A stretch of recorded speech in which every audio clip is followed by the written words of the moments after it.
What's good? We back. Dropping a video before I'm gonna drop this review video, which is already done. Chose to make this real quick, well, not quick video, but real, hopefully good video on Canelo and Triple G. Trying to get it out the system.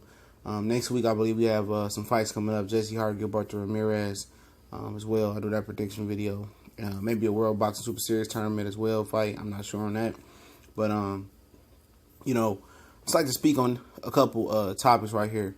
A lot of people said that, the winner of this fight possibly could be a pound for pound champion of the world, number one pound for pound, number two, three. I didn't see that. I didn't see a pound for pound elite fighter in the ring last night. I seen some potential from Canelo, but I didn't see that, man. I didn't see an elite fighter. I didn't see a guy that's better than Andre Ward. I didn't see a guy that's better than Terrence Crawford. I didn't see a guy that has more skills than Vasily Lomachenko. I didn't see a guy that had more skills than Rigondeaux. I didn't see a guy that had more skills than Errol Spence or Keith Thurman. And I can continue to go on and on that subject. I didn't see an elite guy. I'm just sorry. I just didn't see. I knew that Golovkin wasn't an elite fighter. He's a very good fighter. But when he had his first mega shot, he came out nervous. And he shit the bed. He should have got the stoppage. Canelo was a dead man for a few rounds, and Triple G disrespected him a lot too much, way too much, in my opinion. That's my opinion on it. I did not see an elite fighter.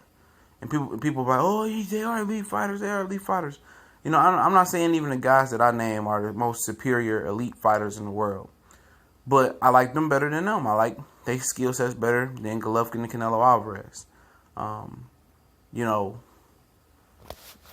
That's just my opinion on that, man. That's just my hard opinion. A lot of people won't understand, because they don't know what an elite fighter looks like. And I'm not saying that Andre Ward is the most elite fighter or Crawford. They got, Crawford got some work to go at welterweight, but he's a great fighter in my opinion, for this era. When you talking about elite fighters, I'm talking like Mike McCullum, James Toney, Sugar Ray Leonard, Marvin Marvelous Hagler, guys like that. These guys are not in the breath of those guys. People was trying to sell that Triple G and Gennady Golovkin was this all-time great fighter, one of the greatest middleweights of all time. And man, throw that shit out. He didn't do what he's supposed to do with Canelo Alvarez, what I thought he was gonna do. This man showed too much respect, way too much. He really should have. He had a tired man in front of him, and he didn't even, do what he supposed to do with him. That shit irritated me, man. I was looking for him to hit the third gear, and beat that ass. But at the end of the day, he didn't do it, and it is what it is, man. But potentially, I don't think they're gonna fight again next. Canelo said he's gonna return in May. And say that, Golovkin may not be next. He calls the shots and not Golovkin. So apparently he going to make Golovkin wait. And I can tell you one thing for sure. I don't think a move up to 168 is good for Gennady Golovkin. I don't think so, man. He really thrives off his physical advantages and his power over his opponents at middleweight. He's just so much stronger and so much taller and longer than most of his opponents that he's able to box and put the jab in his face. He go up to middleweight. There's a couple guys that's 6'2", 6'3", and Callum Smith and Gilberto Ramirez. Got a guy like George Groves that's a savvy vet. And a guy like Chris Eubanks Jr., would I like to see him really fight him sometime next year when Junior's done with the World Boxing Super Series tournament, which I think he possibly could win, but I'm not 100% sure. But with that experience, I think he'd come out that a lot better fighter.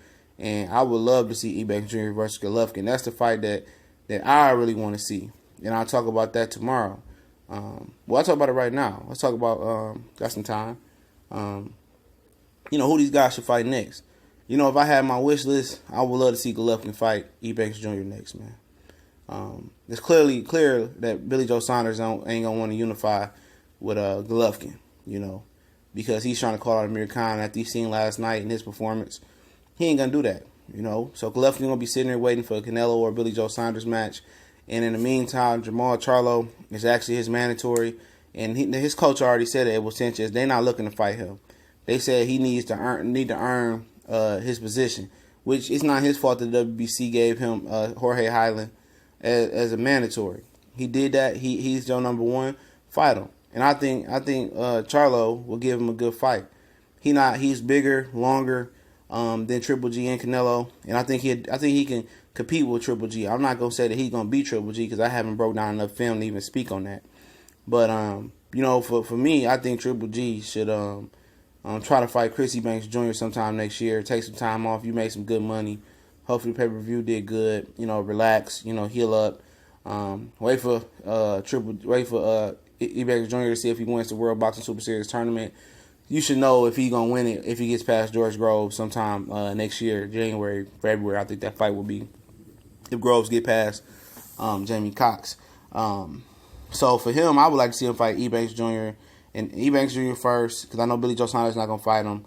Jamal Charlo, Danny Jacobs rematch. Those 3 fights I'd like to see him fight. For Canelo Alvarez, I think for him get a world title.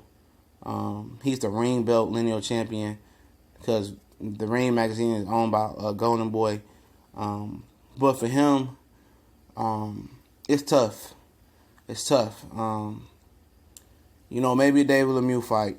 David Lemieux fight for him first off. Billy Joe Saunders first if we can get him. But don't sound like he obligated. But I'll go Billy Joe Saunders, David Lemieux,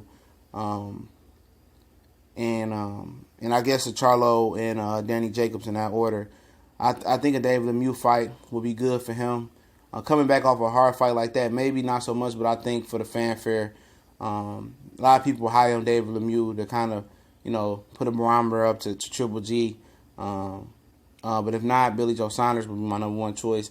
Get him in the ring. They've been unsuccessful trying to, feature him on the Lima Smith Canelo undercard, and then whether he's gonna turn around and fight Billy Joe Saunders. If he had beat Gabriel Rosado or Willie Monroe, he turned him down.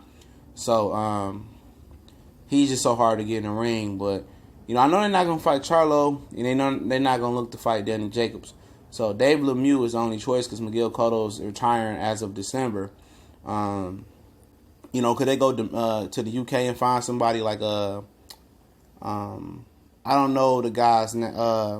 Martin Murray. Could they find somebody like Martin Murray, a Daniel Gill, an Anthony Mundine from Australia? Something just to keep him busy. I don't know. Somebody like that. I'm not looking at the middleweight rankings right now. But, or a Ryota Nadam winner.